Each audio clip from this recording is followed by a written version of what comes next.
Hi guys, welcome back sa ating YouTube channel. Ngayon naman sa video natin ay isi-share ko naman sa inyo yung mga gamit na kakailangan natin dito sa ating layer cage. So, i-share ko rin sa inyo guys yung mga presyo ng ating mga materyales na gagamitin natin sa ating layer cage.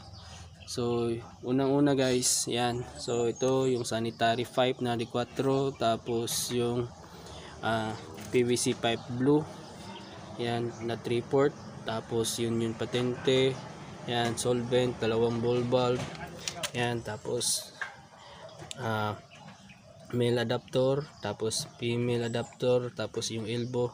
So, 3/4 yan guys. So, yun yung mga gagamitin natin dito. So ngayon ito yung sanitary pipe na D4. So yung presyo nito guys ay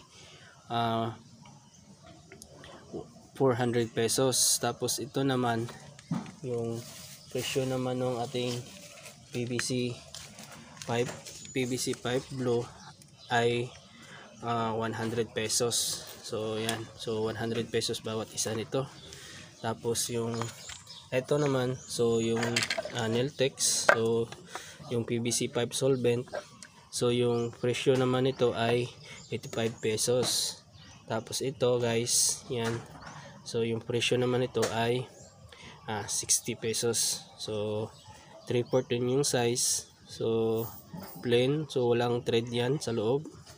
So yan, so ulitin ko, yung presyo nito ay 60 pesos. So yan. Tapos ito naman yung union patente. Yan. So yung size naman ito ay 3/4. So yan. Yan.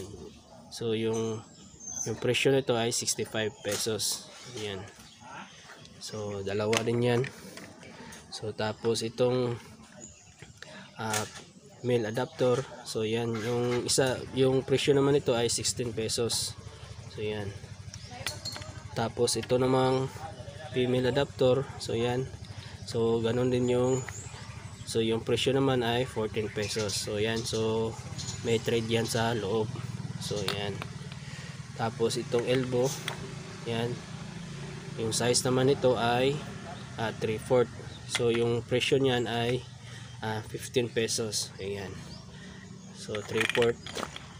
Bali yung size ng mga fittings at pipe na gagamitin natin para sa ating water line sa layer cage ay size 3/4. So yan po yung size na gagamitin natin. Ito kasi guys, gagamitin natin pang gawing feeder dito. So yan. So tapos ito naman sa ating mga water line sa ating layer cage. So yan. So yan yung mga presyo ng materialis na gagamitin natin sa ating layer cage. So kung may katanungan man kayo guys sa ating video, so paki-comment na lang po at ating pag-usapan po yan.